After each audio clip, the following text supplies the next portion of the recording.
Hi అండి అందరికీ. ముందుగా అందరికీ ఉగాది పండుగ శుభాకాంక్షలు. శుభాకాంక్షలండి. ఈరోజు నేను ఎంతో స్పెషల్‌గా ఉండే బొబ్బట్లు చూపించబోతున్నాను. అదే అండి భక్షాలు.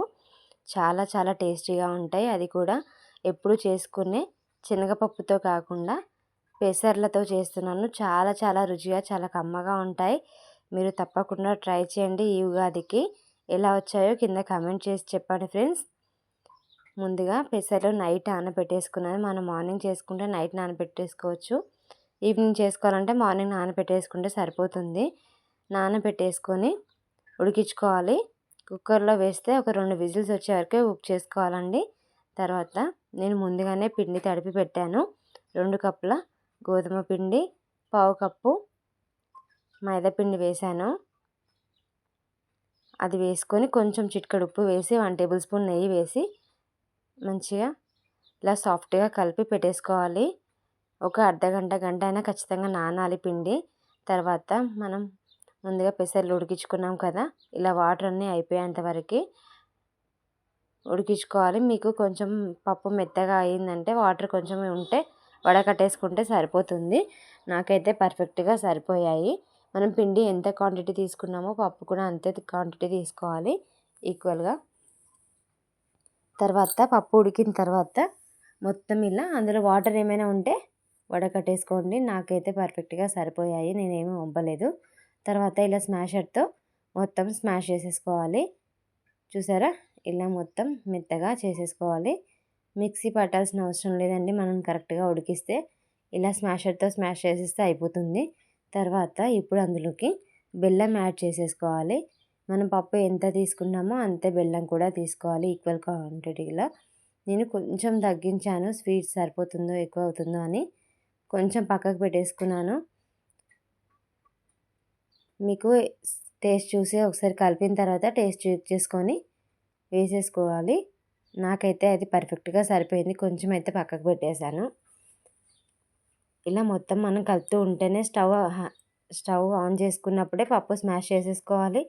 స్టవ్ ఆన్లో ఉన్నప్పుడే బెల్లం కూడా అందులో వేసేసుకుంటే మనం కలుపుతూ ఉంటే బెల్లం కూడా అలాగే కరుగుతూ ఉంటుంది. చూసారా, మనం కలుపుతూ ఉంటే బెల్లం కూడా కరుగుతూ ఉంటుంది. ఇందులో మళ్ళీ వాటర్ వేయాల్సిన అవసరం ఏమీ లేదు. మనం వాటర్ ఉన్నప్పుడే అందులో పప్పులో వాటర్ ఉన్నప్పుడే బెల్లం కూడా వేసేస్తే చాలా లూజ్ అవుతుంది, దగ్గర పడేంత వరకు చాలా టైం పడుతుంది. అలా కాకుండా మొత్తం వాటర్ అన్నీ అయిపోయిన తర్వాత మాత్రమే బెల్లం వేసేసుకోవాలి. తర్వాత ఇలాచీ పౌడర్ అండి.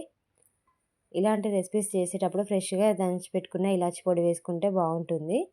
తర్వాత మనం బెల్లం వేసాం కదా, అది కూడా ఒకసారి స్మాష్ చేసేసుకుంటే ఇంకా తొందరగా కరిగిపోతుంది. ఇది స్టవ్ ఆన్లో ఉన్నప్పుడే చేస్తున్నాను. మొత్తం కరిగి దగ్గరికి అయ్యేంత వరకు ఉడికించుకోవాలి. మనం హై ఫ్లేమ్లో పెట్టకుండా మీడియం ఫ్లేమ్లో పెట్టేసుకొని కుక్ చేసుకోవాలి. ఎందుకంటే పప్పు మాడిపోతే టేస్ట్ మొత్తం మారిపోతుంది కాబట్టి. అలా కాకుండా మీడియం ఫ్లేమ్లో పెట్టేసుకొని మొత్తం ఉడికించేసుకోవాలి. నేను కొంచెం బెల్లం అలాగే ఉంచేసాను, చూసారా, ఇంతవరకే సరిపోయింది. మీకు బెల్లం కూడా టేస్ట్ వేరే వేరే బెల్లం ఉంటుంది కదా, దాని క్వాంటిటీ చూసుకొని వేసేసుకుంటే సరిపోతుంది. నాకైతే ఇది సరిపోయింది. ఇలా మొత్తం దగ్గర పడేంత వరకు ఉడికించేసుకోవాలి. నేను కుక్కర్లోనే పప్పు ఉడకబెట్టేసాను కాబట్టి మళ్ళీ వేరే గిన్నెలో వేయకుండా ఇందులోనే కుక్ చేసుకుంటున్నాను. మీకు కావాలంటే నాన్ స్టిక్ ప్యాన్లో కూడా చేసేసుకోవచ్చు, ఇందులో అయినా ఏమి అడగంటదు. ఇలా కలుపుతూనే ఉండాలి దగ్గర పడేంత వరకు. మనకి శనగపప్పుతో కాకుండా ఇలా చేసుకుంటే ఇంకా టేస్టీగా ఉంటాయండి, చాలా చాలా టేస్టీగా ఉంటాయి. ఒకసారి ఇలా ట్రై చేయండి. మనకు అది దగ్గర పడిన తర్వాత స్టవ్ ఆఫ్ చేసేసుకొని పూర్తిగా చల్లారిన తర్వాత ప్లేట్లోకి తీసేసుకొని మనకు నచ్చిన సైజు ఉండలు చేసేసుకొని పక్కకు పెట్టేసుకోవాలి. చూసారా, ఇలా కొంచెం చేతికి ఆయిల్ అప్లై చేసుకొని ఇలా ముద్దలు చేసి పక్కకు పెట్టేసుకున్న తర్వాత మనం ముందుగా ప్రిపేర్ చేసుకున్న పిండి ఉంది కదా, అది కూడా మళ్ళీ ఒకసారి కలిపేసుకోవాలి. మీకు కావాలంటే మొత్తం మైదా పిండితో అయినా చేసుకోవచ్చు, మొత్తం గోధుమ పిండితో అయినా చేసుకోవచ్చు. నేను గోధుమ పిండి ఎక్కువ క్వాంటిటీలో తీసుకొని 1/2 కప్పు మాత్రమే మైదా పిండి వేశాను.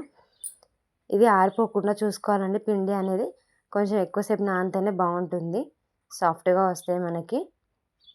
ఇలా ఒక పేపర్ తీసుకొని కవర్ తీసుకోవాలి. కొంచెం మందంగా ఉన్న కవర్ తీసుకోండి, నేను చాలా పల్చడిది తీసుకున్నాను. ఇది కవర్ జారిపోతూ ఉంది. అలా కాకుండా మీరు కొంచెం మందం కవర్ తీసుకొని దానికి కొంచెం ఆయిల్ అప్లై చేసుకొని మనం తీసుకున్న పిండి పూరి సైజ్ చేసుకొని దాంట్లో పిండి పెట్టేసుకొని మనం చేసుకున్న మిశ్రమం ఉంది కదా పప్పుది, అందులో పెట్టేసుకొని ఎక్స్ట్రా ఉన్న పిండి తీసేసుకొని ఒత్తేసుకోవడమే. దీనికి మళ్ళీ చేతి కర్రతో ఒత్తాల్సిన పని లేకుండా ఈజీగా మనం చేతితోటే చేసేసుకోవచ్చు. ఎక్స్ట్రా ఉన్న పిండిని కూడా తీసేసుకొని మంచిగా ఇలా ముద్ద చేసేసుకొని దాని మీద కవర్ కప్పేసుకొని ఇలా ప్రెస్ చేసేసుకుంటే సాఫ్ట్గా వచ్చేస్తాయి. చూసారా, తొందరగా మూవ్ అవుతుంది కదా. ఇలా ఒత్తేసుకుంటే సరిపోతుంది. మనకి రొట్టెల కర్ర అవసరం లేకుండా చేతితోనే ఈజీగా చేసేసుకోవచ్చు. చాలా ఈజీగా చేసేసుకోవచ్చు అండి వీటిని.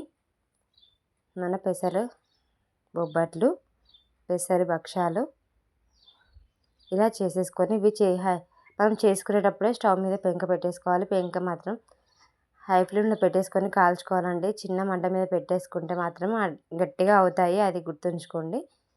ఇలా చేసేసుకొని పెంక వేడైనాక మాత్రమే మనం ఇది వేయాలి. చూసారా, ఈ మందంతో ఒత్తుకుంటే సరిపోతుంది. మరీ పలచగా ఒత్తుకుంటే మనకు పప్పు కదా, పెసరపప్పు బయటకు వచ్చేస్తుంది. అలా కాకుండా ఈ మందంలో ఒత్తేసుకుంటే సరిపోతుంది. చూసారా, ఇలా మనం చేసుకునేటప్పుడు నెయ్యితో కాల్చుకుంటే చాలా చాలా టేస్టీగా ఉంటుంది. మనకి నెయ్యి ఎంత వేస్తే అంత బాగుంటుంది. ఇలా నెయ్యితో అటు ఇటు కాల్చేసుకోవాలి. స్టవ్ మాత్రం చిన్నగా అస్సలు పెట్టకూడదు, గట్టిగా అట్టల్లాగా అవుతాయి. అలా కాకుండా మనకి సాఫ్ట్గా రావాలంటే హై ఫ్లేమ్లో పెట్టేసుకొని ఫ్రై చేసుకోవడమే.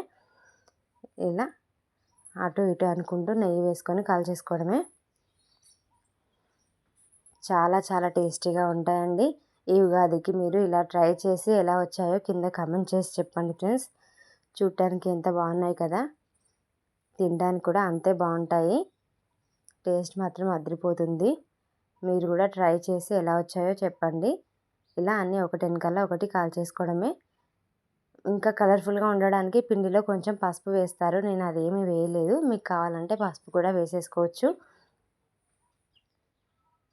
రెడీ అయిపోయాయి. చూసారా, తొందరగా ఫాస్ట్గానే అయిపోతాయి. ఇలా వేడివేడిగా సర్వ్ చేసుకుంటే చాలా టేస్టీగా ఉంటాయి. చూసారా ఎంత చక్కగా ఉన్నాయో, చాలా సాఫ్ట్గా ఉన్నాయి. మనకి ఇవి 2 days అయినా పాడవకుండా ఉంటాయండి. చాలా చాలా అద్భుతంగా ఉన్నాయి. మీరు కూడా ఖచ్చితంగా ఈ ఉగాదికి ట్రై చేసి ఎలా వచ్చాయో చెప్పండి ఫ్రెండ్స్. మీకు కనుక ఈ వీడియో నచ్చితే లైక్ చేయండి friends. Thanks for watching. Bye bye. అందరికీ హ్యాపీ ఉగాది.